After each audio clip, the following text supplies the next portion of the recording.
Welcome back to my channel homely vlogs in Kannada. ಗುರುವಾರ ನಾನು ವ್ಲಾಗ್ನ ಸ್ಟಾರ್ಟ್ ಮಾಡ್ತಾ ಇದ್ದೀನಿ. ಈಗ ಚೆನ್ನಾಗಿ ಮಳೆ ಎಲ್ಲ ಬರ್ತಾ ಇರೋದ್ರಿಂದ ಗಿಡಗಳಿಗೆಲ್ಲ ತುಂಬ ಚೆನ್ನಾಗಿ ಚಿಗುರು ಹೊಡೆಯುತ್ತೆ ಅಂತಲೇ ಹೇಳ್ಬೋದು. ಈ ಸಮ್ಮರಲ್ಲಿ ತುಳಸಿ ಗಿಡ ಮತ್ತು ಯಾವುದೇ ಗಿಡ ಆಗಲಿ ಸ್ವಲ್ಪ ಎಲ್ಲ ಡ್ರೈ ಆದಂಗೆ ಅನಿಸಿರತ್ತಲ್ವ. ಈ ಮಳೆ ಎಲ್ಲ ಬಿದ್ದ ಮೇಲೆ ಗಿಡಗಳು ತುಂಬ ಫ್ರೆಶ್ ಆಗಿರುತ್ತೆ ನೋಡೋದಕ್ಕೆ, ಮತ್ತು ಚಿಗುರ್ತವೆ ಕೂಡ ಚೆನ್ನಾಗಿ. ಈ ತುಳಸಿ ಗಿಡದಲ್ಲಿ ಒಣಗಿರುವಂತಹ ಕಡ್ಡಿನೆಲ್ಲ ಕಟ್ ಮಾಡಿ ತೆಗೆದಾಗ ಚೆನ್ನಾಗಿ ಚಿಗುರೊಡೆಯುತ್ತೆ ಅಂತ ಹೇಳ್ಬೋದು. ನಾನು ಅಷ್ಟೇ ಅದು ಡ್ರೈ ಆಗಿರುವಂತಹ ಕಡ್ಡಿನೆಲ್ಲ ಕಟ್ ಮಾಡಿದ್ದೆ. ಮತ್ತು ಏನು ಮಾಡಬೇಕು ಅಂದರೆ ಮಂತ್ಲಿ ಒನ್ಸ್ ಗೊಬ್ಬರ ಏನಾದರೂ ಹಾಕೋಬೇಕಾಗತ್ತೆ. ಮಂತ್ಲಿ ಒನ್ಸ್ ಅಥವಾ 2 ಮಂತ್ಸ್ಗೊಂದ್ಸರಿ ನೀಟಾಗಿ ಗೊಬ್ಬರ ಹಾಕಿ ಈ ಥರ ಮಣ್ಣೆಲ್ಲ ಈ ಥರ ಲೂಸ್ ಮಾಡಿದಾಗ ತುಂಬ ಚೆನ್ನಾಗಿ ಗಿಡ ಬೆಳೆಯುತ್ತೆ ಅಂತ ಹೇಳ್ಬೋದು. ಕೆಲವರು ಹೇಳ್ತಾರೆ, ಗಿಡ ನಿಮಗೆ ಚೆನ್ನಾಗಿ ಬಂದಿದೆ, ನನಗೆ ತುಳಸಿ ಗಿಡನೇ ಸರಿಯಾಗಿ ಬರಲ್ಲ ಅಂತ. ಆ ಥರ ಏನೂ ಇಲ್ಲ. ಚೆನ್ನಾಗಿ ಬಿಸಿಲು ಬೀಳೋ ಕಡೆ ತುಳಸಿ ಗಿಡನ ಇಟ್ಟರೆ ತುಂಬ ಚೆನ್ನಾಗಿ ಗಿಡ ಬರುತ್ತೆ. ಮತ್ತು ಇದನ್ನು ಚೆನ್ನಾಗಿ ಕೇರ್ ಮಾಡಬೇಕಷ್ಟೇ. ಎಲ್ಲರಿಗೂ ಗಿಡ ಚೆನ್ನಾಗಿ ಬರುತ್ತೆ. ತುಳಸಿ ಗಿಡನ ಚೆನ್ನಾಗಿ ಬಿಸಿಲು ಬರೋ ಜಾಗದಲ್ಲಿ ಇಟ್ಟು ನಾವು ಈ ಥರ ಮಣ್ಣೆಲ್ಲ ಅವಾಗವಾಗ ಲೂಸ್ ಮಾಡೋದಾಗಲಿ, ಸ್ವಲ್ಪ ಗೊಬ್ಬರ ಹಾಕೋದಾಗಲಿ ಮಾಡಿದಾಗ ಚೆನ್ನಾಗಿ ನಾವು ಆ ಗಿಡಕ್ಕೆ ಕೇರ್ ಮಾಡಿದಾಗ ಅದು ಚೆನ್ನಾಗಿ ಎಲ್ಲರಿಗೂ ಬರುತ್ತೆ ಅಂತ ಹೇಳೋಕ್ಕೆ ಇಷ್ಟಪಡ್ತೀನಿ. ಮತ್ತು ಗುರುವಾರ ಹುಣ್ಣಿಮೆ ಕೂಡ ಆಗಿದ್ದರಿಂದ ಕಳಶ ಎತ್ತಬಾರ್ದಲ್ವ. ನಾನು ಬುಧವಾರನೇ ಕಳಶ ಎಲ್ಲ ತೆಗೆದಿಟ್ಟಿದ್ದೆ. ಮತ್ತು ಗುರುವಾರ ಬೆಳಗ್ಗೆ ಫುಲ್ ಮನೆಯೆಲ್ಲ ಕ್ಲೀನಿಂಗ್ ಮಾಡಿಕೊಂಡು ನಾನು ದೇವ್ರ ಮನೆ ಕೂಡ ಡೀಪ್ ಕ್ಲೀನಿಂಗ್ ಮಾಡ್ಕೊಳ್ತಾ ಇದ್ದೀನಿ. ದೇವ್ರ ಮನೆ ಸಾಮಾನುಗಳನ್ನೆಲ್ಲ ಕ್ಲೀನ್ ಮಾಡಿದ್ದೀನಿ, ಎಲ್ಲ ತೊಳೆದು ಇಟ್ಕೊಂಡಿದ್ದೀನಿ. ಹಾಗೆ ಕಳಶ ಎಲ್ಲ ಇಡೋಣ ಅಂತ ರೆಡಿ ಮಾಡ್ಕೊಳ್ತಾ ಇದ್ದೀನಿ. ಈಗ ಮತ್ತು ಗುರುವಾರ ಹುಣ್ಣಿಮೆ ಕೂಡ ಆಗಿದ್ದರಿಂದ ನಾನು ಸ್ವಲ್ಪ ಜಾಸ್ತಿನೇ ಕೆಲಸ ಇತ್ತು ಅಂತ ಹೇಳ್ಬೋದು. ಬೆಳಗ್ಗೆನೇ ಎದ್ದಿದ್ದೆ. ನಾನು ಎದ್ದು ಮನೆಯೆಲ್ಲ ಕ್ಲೀನ್ ಮಾಡಿ ಒರೆಸಿ ಎಲ್ಲ ಕ್ಲೀನ್ ಮಾಡ್ಕೊಂಡಿದ್ದೆ. ದೇವ್ರ ಮನೆ ಕೂಡ ಡೀಪ್ ಕ್ಲೀನಿಂಗ್ ಮಾಡೋಣ ಅಂತ ಹೇಳಿ ಡೀಪ್ ಕ್ಲೀನಿಂಗ್ ಮಾಡ್ಕೊಂಡಿದ್ದೆ. ಅಂದರೆ ಕಳಶ ಇಡೋರು ಅಮಾವಾಸ್ಯೆ ಹುಣ್ಣಿಮೆಲೆ ಕಳಶ ತೆಗಿಬಾರ್ದು ಅಂತ ಹೇಳ್ತಾರೆ. ಅದಕ್ಕೆ ನಾನು ಬುಧವಾರನೇ ಕಳಶನ ಎತ್ತಿಟ್ಟಿದ್ದೆ ನಾನು. ಹಾಗಾಗಿ ನನಗೆ ಬೆಳಗ್ಗೆ ದೇವ್ರ ಮನೆಯೆಲ್ಲ ಕ್ಲೀನ್ ಮಾಡಿಕೊಂಡೆ. ಅಂದರೆ ದೇವ್ರ ಮನೆಯೆಲ್ಲ ಡೀಪ್ ಕ್ಲೀನಿಂಗ್ ಮಾಡಿಕೊಂಡು ದೇವ್ರ ಸಾಮಾನುಗಳನ್ನೆಲ್ಲ ತೊಳೆದು ಗಂಧ ಅರಿಶಿನ ಕುಂಕುಮ ಎಲ್ಲ ಇಟ್ಕೊಂಡಿದ್ದೀನಿ. ಈಗ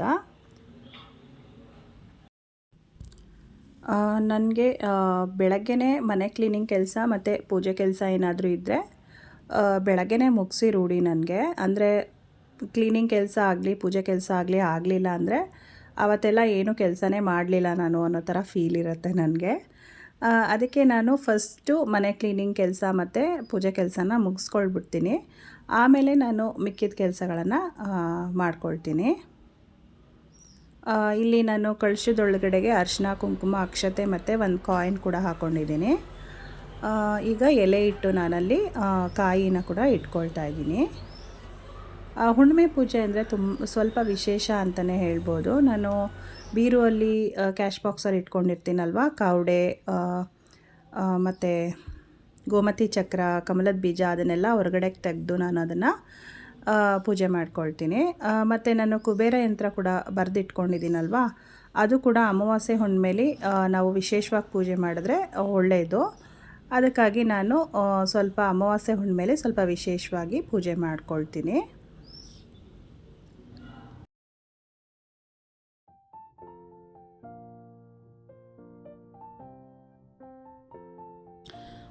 ಜಾಸ್ತಿ ಮಳೆ ಇರೋದ್ರಿಂದನೋ ಏನೋ ಹೂವು ಹಣ್ಣು ಎಲ್ಲ ರೇಟ್ ಜಾಸ್ತಿ ಆಗೋಗ್ಬಿಟ್ಟಿದೆ ಇವಾಗ. ನಮ್ಮ ಗಿಡದಲ್ಲೇ ನಮಗೆ ಹೂವು ಸಾಕಷ್ಟು ಸಿಗತ್ತೆ. ಬಟ್ ನನಗೆ ಕೆಂಪು ಹೂವು ಬೇಕು ಅಂತ ನಾನು ಹೊರಗಡೆಯಿಂದ ತರಿಸಿಟ್ಕೊಂಡಿರ್ತೀನಿ. ಒಂದು 1/4 kg ಹೂವನ್ನ ತರಿಸಿಟ್ಕೊಂಡಿರ್ತೀನಿ. ಅದರಲ್ಲಿ ಒಂದು ಸ್ವಲ್ಪ ನಾನು ಗಿಡದಲ್ಲಿ ಇರುತ್ತಲ್ವ ಆ ಹೂವು ಈ ಹೂವು ಎಲ್ಲನೂ ಮಿಕ್ಸ್ ಮಾಡಿ ದೇವ್ರಿಗೆ ಇಟ್ಕೊಳ್ತೀನಿ. ಸೊ ನನಗೆ 1/4 kg ಹೂವು ಒಂದು 15 ದಿನ ಆದರೂ ಬರುತ್ತೆ ಅಂತ ಹೇಳ್ಬೋದು. ಅದನ್ನು ನೀಟಾಗಿ ಒಂದು ಬಾಕ್ಸ್ಗೆ ಹಾಕಿ ನಾನು ಒಂದು ಕವರ್ ಒಳಗಡೆಗೆ ಹಾಕಿ ಬಾಕ್ಸ್ಗೆ ಹಾಕಿ ಇಟ್ಕೊಳ್ತೀನಿ. ಅದು ನನಗೆ ಒಂದು 15 ಡೇಸ್ ಗಂಟ ಚೆನ್ನಾಗಿರುತ್ತೆ ಫ್ರೆಶ್ ಆಗಿ ಅಂತ ಹೇಳ್ಬೋದು. ಮತ್ತು ನನಗೆ ಹೊಸ್ಲಿಗೂ ಕೂಡ ನಾನು ಕೆಂಪು ಹೂವನ್ನು ಇಡೋಕ್ಕೆ ಇಷ್ಟಪಡ್ತೀನಿ. ಅದಕ್ಕೋಸ್ಕರ ನಾನು ರೆಡ್ ರೋಸ್ನ ಕೂಡ ನಾನು ಹೊರಗಡೆಯಿಂದ ತರಿಸ್ಕೊಳ್ತೀನಿ. ಪೂಜೆ ಎಲ್ಲ ಆಯಿತು. ಮತ್ತು ತಿಂಡಿಗೆ ನಾನು ಸೋಯಾ ಚಂಕ್ಸ್ ಬಿರಿಯಾನಿ ಮಾಡೋಣ ಅಂತ ಹೇಳಿ ಮಾಡ್ತಾಯಿದ್ದೀನಿ. ಈರುಳ್ಳಿ ಎಲ್ಲ ಬಿಡಿಸಿ ಇಟ್ಕೊಂಡಿದ್ದೆ ನಾನು ಬೆಳಗ್ಗೆನೇ ಕಸ ಗುಡಿಸೋದಕ್ಕೂ ಮುಂಚೆನೇ. ಸೊ ನನಗೆ ಈಸಿ ಆಯಿತು. ಇಲ್ಲಿ ನಾನು ಸೋಯಾ ಚಂಕ್ಸ್ ಬಿರಿಯಾನಿಗೆ ರೆಸಿಪಿ ಆಲ್ರೆಡಿ ಶೇರ್ ಮಾಡಿದ್ದೀನಿ. ಸ್ವಲ್ಪ ವೆಜಿಟೇಬಲ್ಸ್ ಕೂಡ ಹಾಕ್ಕೊಂಡಿದ್ದೀನಿ, ಕ್ಯಾರೆಟು ಬೀನ್ಸ್ನ ಆ್ಯಡ್ ಮಾಡ್ಕೊಂಡಿದ್ದೀನಿ. ಮತ್ತು ನೀವು ಸೋಯಾ ಚಂಕ್ಸ್ ಬಿರಿಯಾನಿ ಮಾಡೋವಾಗ ಸೋಯಾ ಚಂಕ್ಸ್ನ ಮ್ಯಾರಿನೇಟ್ ಮಾಡಿಕೊಂಡು ನೀವು ಸೋಯಾ ಚಂಕ್ಸ್ ಬಿರಿಯಾನಿಗಾಗಲಿ ಪುಲಾವ್ಗಾಗಲಿ ಯೂಸ್ ಮಾಡೋದ್ರಿಂದ ಅದು ನಿಮಗೆ ಮಸಾಲೆ ಚೆನ್ನಾಗಿ ಹಿಡ್ದಿರತ್ತೆ, ಫ್ಲೇವರ್ ಚೆನ್ನಾಗಿ ಬರುತ್ತೆ ಸೋಯಾ ಚಂಕ್ಸ್ದು ಅಂತ ಹೇಳ್ಬೋದು. ಮ್ಯಾರಿನೇಟ್ ಮಾಡ್ಕೊಳ್ಳೋದಕ್ಕೆ ನಾನು ಏನೇನು ಹಾಕ್ಕೊಂಡಿದ್ದೀನಿ ಅಂದರೆ ಮೊಸರು ಮತ್ತು ಸ್ವಲ್ಪ ಅಚ್ಕಾರದ ಪುಡಿ ಮತ್ತು ಗರಂ ಮಸಾಲ ಪೌಡರ್ನ ಆ್ಯಡ್ ಮಾಡ್ಕೊಂಡಿದ್ದೀನಿ. ಅಷ್ಟನ್ನು ಹಾಕ್ಕೊಂಡು ನೀವು ಒಂದು 10 to 15 ಮಿನಿಟ್ಸ್ ಮ್ಯಾರಿನೇಟ್, ಒಂದು 10 ಮಿನಿಟ್ಸ್ ಸಾಕು ಅಂತ ಅನ್ಕೋತೀನಿ. 10 ಮಿನಿಟ್ಸ್ ಸಾಕು ಮ್ಯಾರಿನೇಟ್ ಮಾಡಿಕೊಂಡು ನೀವು ಆಮೇಲೆ ಪುಲಾವ್ಗೆ ಯೂಸ್ ಮಾಡೋದ್ರಿಂದ ತುಂಬ ಒಳ್ಳೆ ಫ್ಲೇವರ್ ಕೊಡುತ್ತೆ ಅಂತಲೇ ಹೇಳ್ಬೋದು. ಟೇಸ್ಟಿಯಾಗಿ ಆಗಿತ್ತು. ಮತ್ತು ಈಗ ವೆದರ್ ಬೇರೆ ಸರಿ ಇಲ್ಲ ಅಲ್ವಾ, ಚಳಿ ಇದೆ. ಈ ಟೈಮಲ್ಲಿ ನೀವು ಈ ಥರ ಎಲ್ಲ ಮಾಡಿಕೊಂಡ್ರೆ ಚೆನ್ನಾಗಿರುತ್ತೆ. ಖಾರವಾಗಿ ಚೆನ್ನಾಗಾಗಿತ್ತು. ಅದಕ್ಕೆ ನಾನು ಮೊಸರು ಬಜ್ಜಿ ಕೂಡ ಆ್ಯಡ್ ಮಾಡಿಕೊಂಡಿದ್ದೆ. ಮತ್ತು ಯಾವುದೇ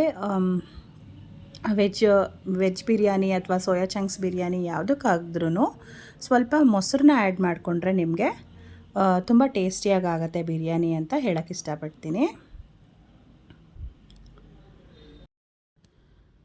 ಮತ್ತು ಇಷ್ಟೆಲ್ಲ ಕೆಲಸ ಮುಗಿಸಿ ನಾನು ತಿಂಡಿ ಎಲ್ಲ ಮಾಡಿಕೊಂಡು ಒಂದು ಸ್ವಲ್ಪ ಹೊತ್ತು ರೆಸ್ಟ್ ಮಾಡ್ತೀನಿ. ಆ ಟೈಮಲ್ಲಿ ನನಗೆ ಮನೆಯೆಲ್ಲ ನೀಟಾಗಿರಬೇಕು. ಸ್ವಲ್ಪ ಟೀ ಮಾಡ್ಕೊಂಡು ಕುಡಿದ್ಬಿಟ್ಟು ಒಂದು ಸ್ವಲ್ಪ ಹೊತ್ತು ರೆಸ್ಟ್ ಮಾಡ್ತೀನಿ. ಬಟ್ಟೆ ಏನಾದರೂ ವಾಶ್ ಮಾಡಿದರೆ ಅದನ್ನೆಲ್ಲ ತೊಗೊಂಡೋಗಿ ಮೇಲೆ ಹಾಕ್ತೀನಿ. ಮತ್ತು ಅದಾದಮೇಲೆ ಅಡುಗೆ ಕೆಲಸ ಶುರು ಮಾಡ್ಕೊಳ್ತೀನಿ. ಇವತ್ತು ಅಡುಗೆಗೆ ನಾನು ಹೀರೆಕಾಯಿ ಮಸ್ಕಾಯಿ ಸಾಂಬಾರು ಅಂತ ಕೂಡ ಹೇಳ್ತೀವಿ. ಇದಕ್ಕೆ ನಾನಿಲ್ಲಿ ಬೇಳೆ ಮತ್ತು ಹೀರೆಕಾಯಿ, ಈರುಳ್ಳಿ ಮತ್ತು ಬೆಳ್ಳುಳ್ಳಿ, ಹಸಿಮೆಣಸಿನ್ಕಾಯಿ ಎಲ್ಲನೂ ತೊಗೊಂಡಿದ್ದೀನಿ. ತುಂಬ ಚೆನ್ನಾಗಿರುತ್ತೆ. ಇದನ್ನು ಆಂಧ್ರ ಸ್ಟೈಲಲ್ಲಿ ಪಪ್ಪು ಥರನೂ ಮಾಡ್ತಾರೆ, ಬಟ್ ಇಲ್ಲಿ ನಾನು ಸ್ವಲ್ಪ ಬೇರೆ ಥರ ಮಾಡ್ತಾಯಿದ್ದೀನಿ. ಮಸ್ಕಾಯಿ ಸಾಂಬಾರು ಥರ ಮಾಡ್ತಾಯಿದ್ದೀನಿ. ಅಂದರೆ ಸ್ವಲ್ಪ ಸೊಪ್ಪು ಸಾರು ಹೇಗೆ ಮಾಡ್ತೀವೋ ಹಾಗೇ. ನಾನು ಇಲ್ಲಿ ಬೇಳೆನ ತೊಳೆದು ಇಟ್ಕೊಂಡಿದ್ದೀನಿ.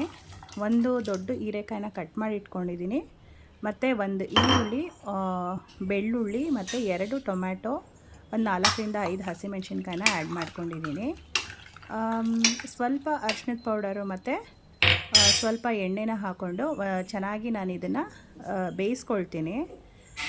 ನೀವು ಬೇಳೆನ ಸ್ವಲ್ಪ ಹೊತ್ತು ನೆನೆಸಿಟ್ಬಿಟ್ಟು ಬೇಯಿಸ್ಕೊಂಡ್ರು ಇನ್ನೂ ಅದು ಚೆನ್ನಾಗಿ ಸಾಫ್ಟಾಗಿ ಬೇಯುತ್ತೆ ಅಂತ ಹೇಳ್ಬೋದು. ಸ್ವಲ್ಪ ಎಣ್ಣೆನ ಕೂಡ ಹಾಕ್ಕೊಳ್ತಾ ಇದ್ದೀನಿ. ಹೀರೆಕಾಯಿ ಮಸ್ಕಾಯಿ ಸಾಂಬಾರು ಅಂದರೆ ಇದೆಲ್ಲ ಚೆನ್ನಾಗಿ ಬೆಂದ ಮೇಲೆ ನಾವು ಚೆನ್ನಾಗಿ ಸ್ಮ್ಯಾಶ್ ಮಾಡ್ಕೊಳ್ಬೇಕಾಗತ್ತೆ. ತುಂಬ ಟೇಸ್ಟಿಯಾಗಿರುತ್ತೆ. ನೀವು ಕೂಡ ಟ್ರೈ ಮಾಡಿ. ಇದು ಬಂದು ಅಷ್ಟೇ ರೈಸ್ಗೆ, ಮುದ್ದೆಗೆ, ಚಪಾತಿಗೆ ಎಲ್ಲದಕ್ಕೂ ಚೆನ್ನಾಗಿರುತ್ತೆ. ಒಂದು 2ರಿಂದ 3 ವಿಷಲ್ ಬಂದಮೇಲೆ ನೀವು ಅದು ಚೆನ್ನಾಗಿ ಸಾಫ್ಟಾಗಿ ಚೆನ್ನಾಗಿ ಬೆಂದಿರುತ್ತೆ. ಅದನ್ನು ನೀವು ಚೆನ್ನಾಗಿ ಅದನ್ನು ಸ್ಮ್ಯಾಶ್ ಮಾಡಿಕೊಂಡು, ಅಂದರೆ ಮಸಿಯೋದು ಅಂತ ಹೇಳ್ತೀವಿ, ಚೆನ್ನಾಗಿ ಮಸ್ತಾದಮೇಲೆ ನೀವು ಒಂದು ಸ್ವಲ್ಪ ಸಾಂಬಾರು ಪುಡಿ ಕೂಡ ಆ್ಯಡ್ ಮಾಡಿಕೊಂಡು ಒಗ್ಗರಣೆಗೆ ಸಾಸಿವೆ, ಜೀರಿಗೆ, ಈರುಳ್ಳಿ, ಕರಿಬೇವನ್ನು ಹಾಕಿ ಒಗ್ಗರಣೆ ಮಾಡಿಕೊಂಡ್ರೆ ನಿಮಗೆ ಸಾಂಬಾರು ರೆಡಿಯಾಗಿ ಹೋಗುತ್ತೆ. ಮತ್ತು ಕೆಲಸ ಎಲ್ಲ ಮುಗಿದ್ಮೇಲೆ ನಾನು ನಿದ್ದೆ ಮಾಡೋದು ಮಧ್ಯಾಹ್ನ ಟೈಮ್ ತುಂಬ ಕಡಿಮೆ. ಏನಾದರೂ ಒಂದು ಕೆಲಸ ಮಾಡ್ತಾ ಇರ್ತೀನಿ, ಬಟ್ಟೆ ಫೋಲ್ಡ್ ಮಾಡೋದಾಗಿರಲಿ, ಬೀರು ಕಬೋರ್ಡ್ಸಲ್ಲಿ ಆ ಥರ ಮಾಡ್ತಾ ಇರ್ತೀನಿ. ಏನೋ ಕೆಲಸ ಇರಲಿಲ್ಲ ಇವತ್ತು.